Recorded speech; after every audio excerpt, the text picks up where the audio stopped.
Welcome you all to the session Hands-on Training in Moodle LMS. This session will describe you how to design a course in Moodle LMS. The session includes different modules which will describe how to use the activities and resources available in Moodle. So using this tutorial, you can design a Moodle course page individually. This is the expected outcome. Before that, we need to learn the history of Moodle. What is this LMS?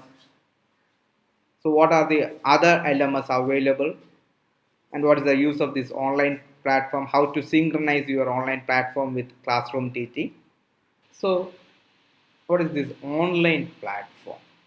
It was there in this education sector, but during these days, it has got a wide publicity. It's a virtual teaching platform.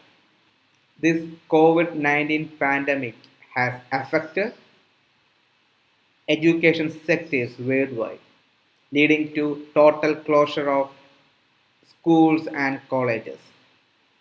So we are finding an alternative way to surmount this scenario.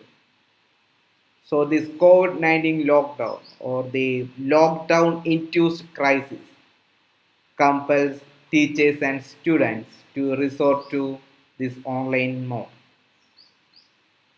As I said, it's a virtual teaching platform. I want to emphasize one thing. It's not a substitute for the real classroom hours. So I am repeating, it's not a substitute for the real classroom hours. It will just supplement the real classroom activities. However, in this pandemic period, it is the sole alternative which will complement our classroom teaching. So in this period, the teachers are delivering e-contents to students, and in this workshop, you learned how to develop e-contents, which may your video content or audio content in a more effective way. So now we need a platform to host these e-contents. No doubt, this COVID-19 induced online mode, it will bring a series of transformation in current education system. So next we can discuss what are the pros and cons of this online teaching. First, pros. You know, they are very easy and convenient access. Students can access these online courses in a very easy manner. They can manage their time and they can set a schedule to access this course. Also, we can customize this online platform using or with the technology support. So these are some pros of this online platform. And cons. As you all know, we need some good internet connection inside the classroom. Other than the prescribed syllabus, teachers are giving live lessons to students. It will help students to develop as a good individual in the society. It is very important for the mental health for the student, but in this online platform, we lack this social interaction or peer-to-peer interaction between teachers and students. Another important limitation is that, as you all know, every student has different needs. Their intellectual levels are different. Their learning patterns are different. In a physical classroom, we can provide lessons according to the student's need. We can give individual attention to students. But, or however, in the online platform, it is not possible, as it offers a common learning platform to all students. It will affect the mental health of the students in near future. How to overcome this is very important. Online teaching with necessary tools and professional competence will surmount this barrier. So the objective of organizing similar platforms or similar faculty development programs are to equip you or to empower you with great professional skills in developing e-content and to host the e-content in a good LMS platform. So what is the quality of a good LMS? So LMS is the acronym for Learning Management System. By considering a good LMS, the downside of the online system can be minimized. So while selecting an LMS, we have to consider some good qualities in it. First one, a good LMS should be able to support collaborative learning inside and outside the physical classroom. A good LMS will allow teachers to arrange the e-content in a systematic way so that the learners can get the e-content at the pace of their learning goals. A good LMS will allow teachers to track and report the progress of their learning. Monitoring students' progress in online platform is one of the constraints that teachers are facing in using this platform. But while selecting a good LMS, teachers can track the progress of students' learners by using different resources available in the LMS platform. Also, a good LMS must provide a platform for all stakeholders to interact and collaborate effectively. In short, a good LMS will allow teachers to deliver e-content in a four-quadrant approach. That is, which may include it must have a discussion forum, it must have tools to deliver e-contents to students, it must have tools to arrange the e-contents in a systematic way,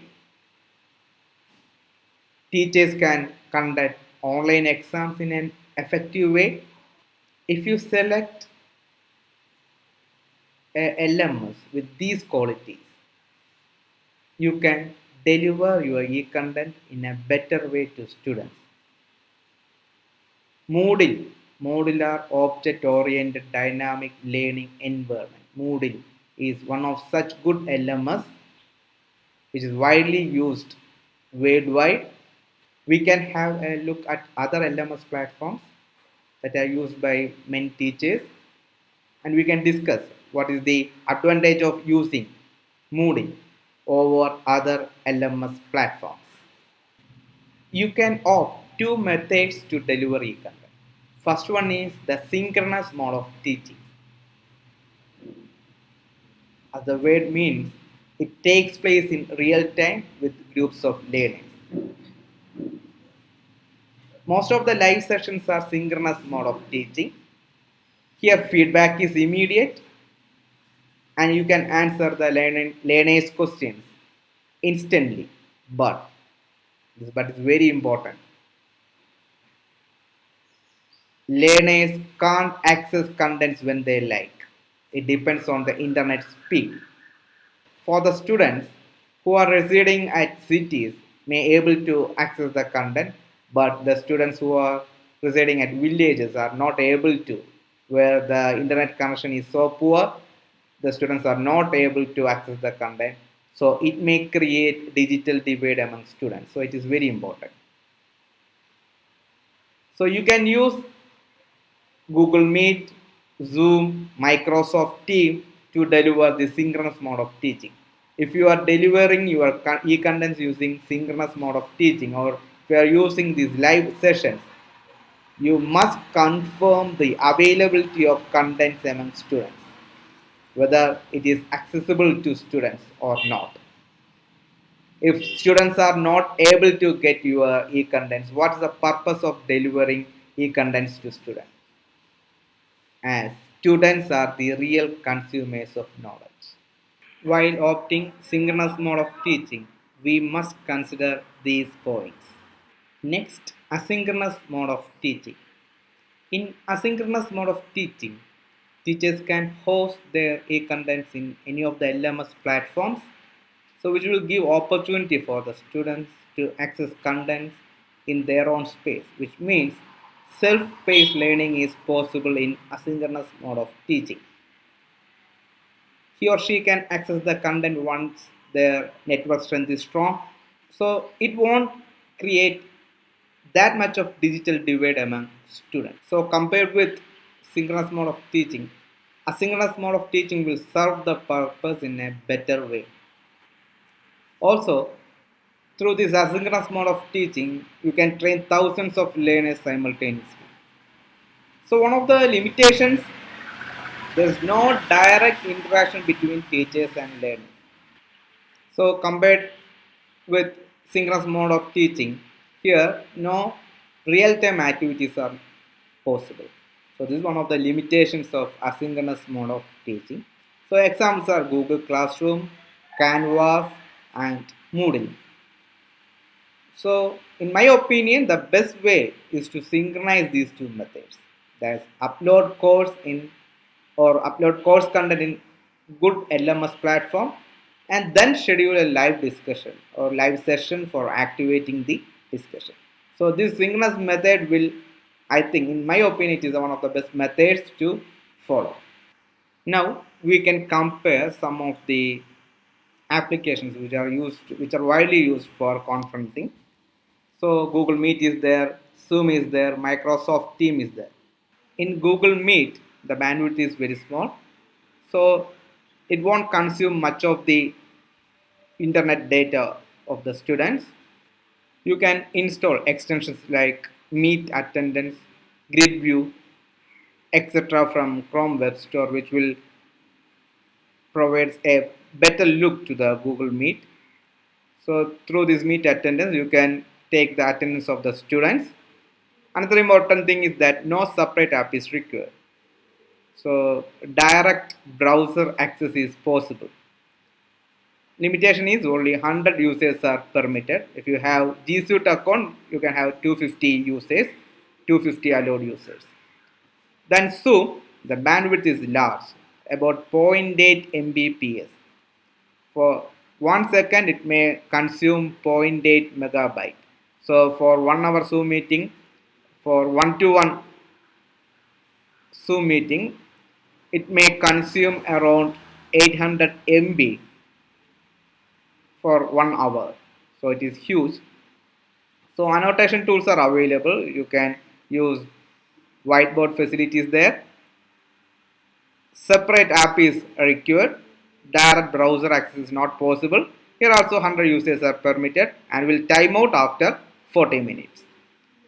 Coming to Microsoft Team, here also bandwidth is very large, about 1.2 Mbps. So if you are using Microsoft Team, it may consume around 1 GB data within 1 hour. In a reasonable data package, a student may get around 1 GB data per day. So if you are using 3 or 4 hours, think about the data consumption of Microsoft Team. Here also annotation tools are available and it provides a small LMS platform. It's a primitive LMS platform, not a good one that you can't organize the e-contents in a better way. It's just like a Google Classroom. You can share your content or you can share your assignment. You can do some quizzes. That's it. Now is available free, but after 1 year we don't know what is its status. Next is YouTube Live. It's a very good platform. One can start a YouTube channel if you have a Google account. Then you can get this YouTube Live facility. It may take 24 hours to activate this facility. Bandwidth is very small. One limitation is that audio interaction is not possible. Also, no separate app is required.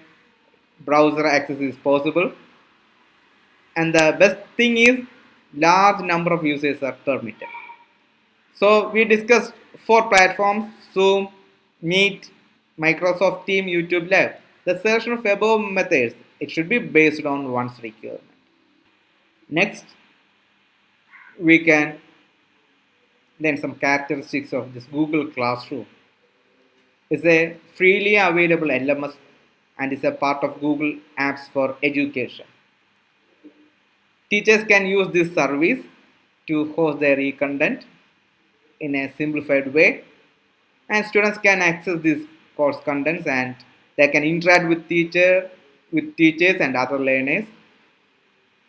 They can submit their assignments and they can receive their feedbacks and grades. And teachers can create multiple classes in their domain and assign works accordingly. So Merits is a primitive platform, is free and accessible to everyone who is having Google account. Simple and user friendly. I think you are all using this Google Classroom for delivering your e-contents. Demerits, as I said earlier, the platform is not professional, which means it, it doesn't allow to organize your resources in a systematic way. Or it is very difficult to track the progress of your students in Google Classroom. You can restrict the students from accessing a particular content. In Moodle, you can do that. Restrict access is possible in Moodle platform, but it is not available in Google Classroom. So in this way, it has some demerits.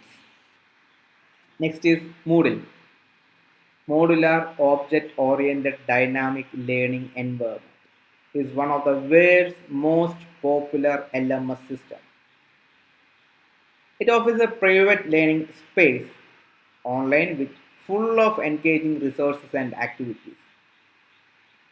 And these online solutions will set a supplement to beat COVID-19 lockdown, and it may help to push the academic calendar to some extent. Coming to merits of Moodle, as I said earlier, it organizes e-learning content in a systematic way. In many other LMS platforms, the e-learning contents may be spread out in different locations or it may be crowded. But here, we can store all the contents in one location. It is possible to track progress of the learners and their performances.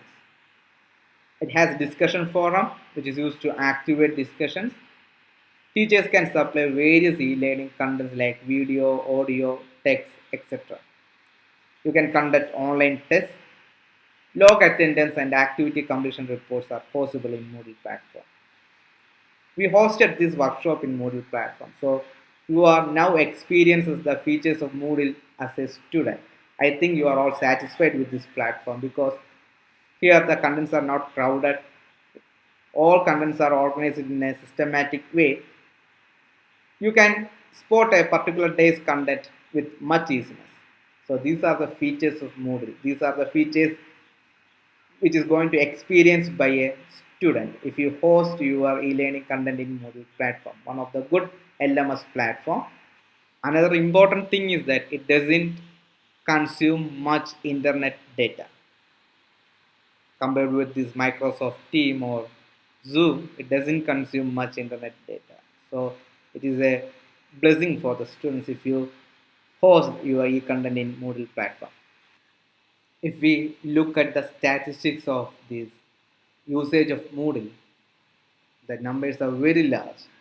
More than 1,57,000 sites, 26 into 10 to power 6 courses, 215 into 10 to power 6 users. So huge number of enrollments, forum posts, resources, and 2 into 10 raised to 9 quiz questions and more than 242 countries. It spreads all over the world in this fashion. From these statistics, we can understand how good is this platform. So, so this is the Moodle registration map. You can see the registered sites, number of registered sites. So the most important thing is this is our India.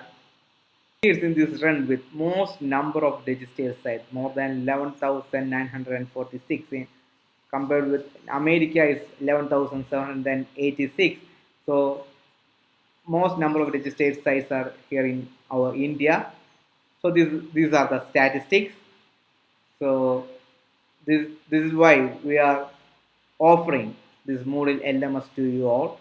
Next, we can discuss the challenges of online learning. As we said earlier, it requires internet connection with good speed or a computer or a mobile. It may create digital divide, like students who are in cities with good internet connection or speed have been able to join in online classes. But those students who are in remote villages or in coastal areas struggle with internet speed and they are mostly unable to attend. It may create digital divide among students. Also, we need to organize training workshop and it will be given both for teachers and students to understand the activities of Moodle like LMS. So we discussed many mode of teaching, online teaching methods. The above mentioned LMS may supplement the resources, but it won't replace the real essence of physical classroom. It is very important